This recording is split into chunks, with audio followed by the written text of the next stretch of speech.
धुरंधर देखी आपने? धुरंधर देखी सर। कैसी लगी आपको? अच्छी है, बढ़िया है, एंटरटेन किया। उसमें जो स्पाई हैं, उसमें जो एजेंट है रणवीर सिंह, उनका कैरेक्टर आपको कितना क्लोज लगता है एक स्पाई के लाइफ से? सर देखो, मुझे उसमें सबसे अच्छी चीज़ जो लगी पूरी मतलब पिक्चर को देखने पर, एक पॉइंट बहुत अच्छा लगा मुझे।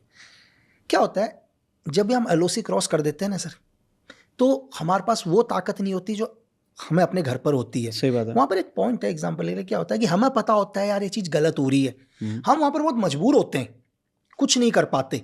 इसका ये मतलब नहीं कि लोग कहते हैं यार तुमने वहाँ कुछ नहीं किया, नहीं, करने के लिए वहाँ कर सकते थे एग्जाम्पल के लिए। लेकिन होता क्या है, हम एक बहुत बड़े काम के लिए गए, हो सकता है कि वहाँ पर कोई एक्शन ले लें, हम 2 आदमी मार देंगे, 4 आदमी मार देंगे, लेकिन हम एक बहुत बड़े ऑपरेशन का हिस्सा है जो एक बहुत बड़ी चीज़ों को रोक रहे हैं। तो सिचुएशन आपने देखा कि वहाँ पर क्या होता है कि उसे पता है कि यार यही लड़के क्या कर रहे हैं, एक अटैक करने के लिए जा रहे हैं। हाँ। एक एग्जाम्पल है, गुस्सा है कि ये मेरे लोगों को ही मारेंगे, लेकिन अगर मैं वहाँ पर कोई एक्शन करता हूँ, क्या होगा, 2-4 को मार दूंगा, वो 20 और भेजेंगे। करेक्ट। तो ये सिचुएशन एक इंपॉर्टेंट चीज दिखाई उन्हें, जो कई जगह पर नहीं दिखाई। जैसे पिक्चरों में तो और जगह होता ही है कि एक ही आदमी सब कुछ कर देता है, वहीं सब कुछ खत्म करके आ जाता है। आदमी जब एक स्पाई जाता है कहीं भी, तो ये सिचुएशन एक रियल टाइप का दिखाया। और दूसरा क्या है कि लोग स्पाई वर्ल्ड को अभी भी बहुत कम दिखा पाए। लोगों के दिमाग में स्पाई, अगर मेरे से कल कोई भी आदमी मिलता है, अगर मेरे को कोई भी सोर्सेज या कोई भी अदर स्पाई या एसेट मिलता है, तो मुझे पहले से मैं पता करता हूँ कि इसका बैकग्राउंड क्या है। एक एग्जाम्पल के लिए, भाई वहाँ बैठा है, मुझे लगता है अरे भाई मेरे लिए काम कर सकता है, लेकिन ये क्या काम कर सकता है, एग्जाम्पल के लिए काम तो मेरे लिए करेगा, कल वो मेरा एसेट बनेगा, मेरा स्पैरो बनेगा, कुछ भी बनेगा, एग्जाम्पल मेरा फील्ड एजेंट बनेगा, मैं उसको पहले देखूंगा ये बनेगा क्या। मुझे लगता है ये आदमी, सॉरी मैं आपको टोक रहा हूँ, स्पैरो क्या होता है? मतलब कि यार सपोज करो कि ये आदमी सिर्फ मेरी एक इन्फॉर्मेशन को यहाँ से वहां तक पहुंचा सकता है। अच्छा ठीक है। ये खुद भी कुछ नहीं पता करेगा। स्पैरो बोलते हैं। हम एक कोट की तरह, जैसे हम उसको स्पैरो कि ये आदमी क्या करेगा, मैं इसको बोलूंगा एक काम करना यार, ये रौनक भाई को ये खबर, रौनक भाई से खबर उठा के ये वहां पर दे के आ जा। इसका काम वहां की इन्फॉर्मेशन को क्या है आपस में, ताकि आप कभी एक दूसरे से ना मिलो, आपस में थ्रेट ना हो दोनों को एक साथ। तो ये मैसेजिंग देने के तो बहुत सारे तरीके होते हैं। तो ये अब ये आदमी सिर्फ मैसेज दे रहा है, तो इसकी वैल्यू कितनी है कि दुनिया में कोई भी आदमी, सपोज करो कि एक आदमी मिला, बोला यार लकी ये एक MI6 का क्या है, एक एजेंट है, तो मैं बोलूँगा ठीक है एजेंट है। जैसे मुझे वो अगली चीज़ बोलेंगे ना, तो मैं ऐसे हो जाऊँगा, तो वो बोलेंगे कि, मैं बोलूँगा एजेंट है, ठीक है मैं एजेंट समझ गया। और उन्होंने बोल दिया कि इसका background military background special force का है, मैं ऐसे हो जाऊँगा भाई। अब मेरी बात समझे, इससे पहले उन्होंने मेरे को बोला ये एजेंट था, तो एजेंट कुछ भी हो सकता है। एक एजेंट हो सकता है इंट इन्फॉर्मेशन लेने के लिए आया हो हमारे देश के अंदर, या हमारे देश में एक बहुत बड़ा प्रोपोगंडा करने आया हो, या हमारे देश में बहुत सारे करप्ट लोगों को पैसा देने आया हो। लेकिन जैसे उन्होंने मुझे बोला कि इसका बैकग्राउंड क्या है, मिलिट्री बैकग्राउंड है इसका, SF का बैकग्राउंड है, तो फिर होना, क्योंकि भाई वो आदमी फिर क्या है, वो हार्ड कोर डेडली, मतलब इज द ये किलर है, क्योंकि इसका बैकग्राउंड ही मिलिट्री बैकग्राउंड स्पेशल फोर्स का बैकग्राउंड हो और साथ में एजेंट है। तो इसका मतलब है किसी नॉर्मल काम के लिए नहीं आया है, ये यहाँ पर एक बहुत बड़ी गतिविधि को करने आ रखा है। ऐसे समझ में। तो हमारी पिक्चरों के अंदर या जो भी हम लोग देखते हैं, हम सोचते हैं कि स्पाई का भी बैकग्राउंड होता है सर।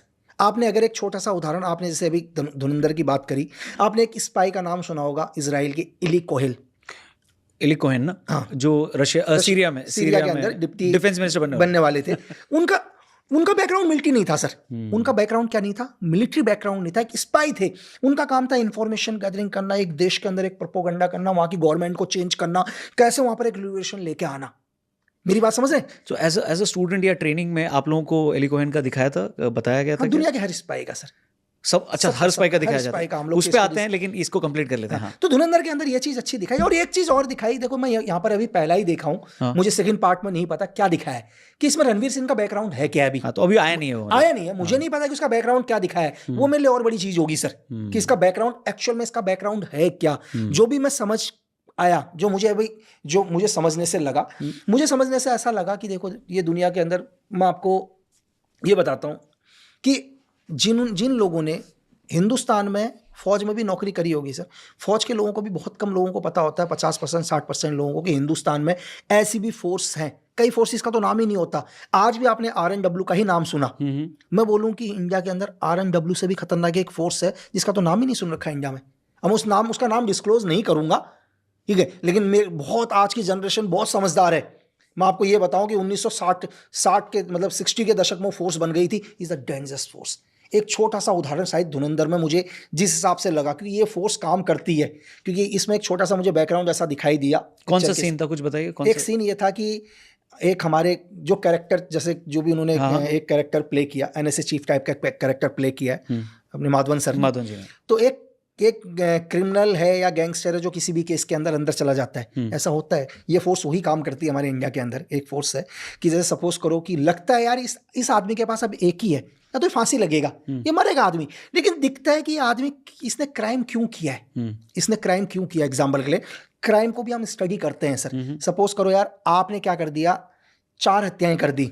क्यों हत्याएं करी हैं? आपके साथ अत्याचार हुआ है। एग्जाम्पल के लिए आपके साथ क्या हुआ, अत्याचार हुआ, आपको लोगों ने परेशान किया, आपकी फैमिली को परेशान किया, आप पहले कानून के पास गए। करेक्ट, कानून के पास गए। एक एग्जाम्पल दिखा सकते हैं सर, हमारे क्या कहते हैं, एक बहुत बड़े पान सिंह तोमर एक उदाहरण है। करेक्ट है ना सर, जिस आदमी ने हिंदुस्तान को मेडल दिलाया, पुलिस ने उनकी नहीं सुनी, लास्ट में उन्होंने वेपन उठाया। सेम उसी केस के अंदर एक लड़का क्या है, आज की सिचुएशन चेंज है, पुलिस बहुत एडवांस है, कि सेम आप ही एक क्राइम कर देते हो, 4 लोगों को मार देते हो, अंदर चले जाते हो। केस स्टडी, आपका कोई क्राइम रिकॉर्ड नहीं, कोई क्राइम रिकॉर्ड नहीं था आपका। आपकी प्रॉब्लम जेन्युइन थी, जेन्युइन में आपको ये लोग परेशान कर रहे थे, किसी भी कारण से हो सकता है, जमीन को लेकर हो, आपकी फैमिली को लेकर हो, और ऐसा नहीं कि आपने डायरेक्ट क्राइम किया, आपने इससे पहले मदद मांगनी चाहिए, लेकिन कुछ करप्ट लोग थे पुलिस प्रशासन में, कहीं पर भी आपकी मदद नहीं करी, आपने मजबूरी में स्टेप उठा लिया। गवर्नमेंट को लगता है नहीं, या तो ये आदमी क्या जेल के अंदर ही रहेगा जीवन भर, उम्र कैद है, तो क्यों ना इस देश के लिए इससे काम लिया जाए। करेक्ट, आपको निकाला। अब आपको बोला था कि ये तो छोटे से लोग हैं ना यार, ये तो 4 लोग हैं, समस्या असली ये नहीं है, समस्या कहीं और भी है, इससे भी बड़ी समस्या। लेकिन आप तो बुरे नहीं थे ना सर, आप रियल में बुरे नहीं थे, आपने क्राइम को ही खत्म किया, तरीका गलत था आपका। तो फिर इनको कहाँ यूज किया जाता है, स्पेशल एजेंट्स बना के, स्पेशल एजेंट बना के। अब इसके बाद कि सेम सिचुएशन में जो मुझे समझ में आया, जो सीन देखकर कि रणवीर सिंह का जो सीन देख के झलक थी थोड़ी सी, तो मुझे लगा कि कहीं ना कोई किसी ने कोई क्राइम किया, किसी के साथ कोई अत्याचार हुआ। उसमें डायलॉग भी ना, घायल हो तभी घातक हो। हाँ, तो मतलब जी, तो उसमें मुझे लगा कि यार कोई ना कोई इसके साथ कुछ गलत हुआ। गलत होने के बाद इसने क्राइम किया, क्राइम होने के बाद हमारे जो भी चीफ दिखाया उसमें, एनएसए चीफ जो भी XYZ दिखा रखा, जो चाहे RNW के चीफ दिखाया, एनएसए चीफ दिखाया, जो भी एक कैरेक्टर प्ले किया, उनको लगा कि यार नहीं, यार लड़का है, लड़के को क्राइम से नफरत कर रहा। लड़का किससे नफरत करता है, क्राइम के साथ। अब इसके बाद क्या इस कैरेक्टर में रणवीर सिंह को क्या मिलिट्री ट्रेनिंग दी गई है या नहीं, वो आगे पता चलेगा सर। अगर रणवीर सिंह एक मिलिट्री ट्रेनिंग देकर गई है तो इस डेडली, वो बहुत डेंजरस है सर। ठीक है, इसमें एक क्रिटिसिज्म इस फिल्म का ये हो रहा है कि इसमें बहुत ज़्यादा आपने वायलेंस दिखाया है, ऐसा दिखाओगे तो समाज बहुत बिगड़ जाएगा। आपने इसमें हाइपर नेशनलिज्म दिखाया है, क्योंकि एंड में एक डायलॉग भी आता है कि अभी नया भारत है, घर में घुस के मारता है। तो आप इन सब चीज़ों को देखते हैं, उसमें कई सारे पॉलिटिकल रेफरेंसेस भी लिए हैं, तो आपको लगता है? सर जी एक चीज़ बताओ मेरे को, लोग बोलते हैं यार कि खाई मतलब क्या बोलते हैं इसको, कि मतलब मारकाट दिखाई है। अरे यार आप U-turn वगैरह देख रहे हो ना सर, किस बच्चे के मोबाइल में नेटफ्लिक्स, अमेजोन, किसके में नहीं है सर, किस में नहीं है? आप बोलते हो कि डेडली, क्या आप इसको देखे, इस पिक्चर को सर आराम से देखे, मतलब प्रॉब्लम तो नहीं हुई देखने में? नहीं, क्या प्रॉब्लम? अगर आप पिक्चर में बीच में उठकर चले गए हो ना सर, बोलते हो भाई मैं एक सीन आगे नहीं देख सकता, तो मैं मानता हूँ। बहुत सारे लोगों ने मुझसे क्वेश्चन पूछा कि यार कि पिक्चर्स क्या सही में ऐसा ही होता है स्पाई के अंदर? मैंने कहा नहीं, मैंने कहा मैं एक सीन बोलूंगा तो तुम बोलोगे आप मुझे नहीं सुनना। अच्छा, उतना डेडली होता है? तुम कहोगे मुझे सुनना ही नहीं है सर। तो वो है, वो असली टॉर्चर है, वो चीज़ें हैं सर। ये तो आपको चीज दिखाई है, आपको 10-20% दिखाया है, तो अब घर में घुस के मारेंगे तो इसमें कौन सा गलत बोल दिया सर? तो इसमें गलत क्या बोला? मैं एक चीज ऐसे मैं पूछ रहा हूँ, इसमें क्या गलत बोल दिया? नहीं, उनका ये कहना है कि ये सब बोलने की भी क्या जरूरत है, इससे पहले जो फिल्में बनी है उसमें सब नहीं बोला है। आराम से जो स्पाई होता था वो हेलीकॉप्टर से सब्जी लेने जाता था, रास्ते में एक मिशन भी कर देता था, फिर बाद में आके बीच पे लड़की के साथ डांस भी कर लेता था, फिर वो लड़की ISI एजेंट होती थी तो उससे रिलेशन भी बना लेता था सर। तो वो तो हैप्पी गो लकी है, तो आप उसको इतना ब्रूटल दिखाने की क्या जरूरत है? जब मिशन ही करना है तो अच्छे से दिखाओ। नहीं सर, उन्हें दिक्कत क्यों हो रही है कि घर में घुस के मारेंगे? यानी कि इसका मतलब कोई ना कोई आपके रिलेशन में रहते हैं ना उधर, तो बुरा लगता है सर। आपके कोई ना कोई तो रिलेटिव वहाँ होंगे, चाहे डायरेक्ट या इनडायरेक्ट तरीके से हो। मतलब रिलेटिव ऐसा भी नहीं है कि आपकी पत्नी या भाई बहन रहते होंगे, रिलेटिव मैं उसको भी कहता हूँ जिससे आपका घर चल रहा है। दुनिया में तो आप दिखा रहे हो कि आप हिंदुस्तान में पॉलिटिक्स कर रहे हो, लेकिन असली में आपके बाप कौन बैठे हुए हैं बाहर जो आपको पूरा फंड मैनेज करते हैं। तो आपको तो बुरा लगेगा यार, आपको बाप को कोई कुछ बोलेगा घर में घुस के मारेंगे, तो ये भी हो सकते हैं तरीके से।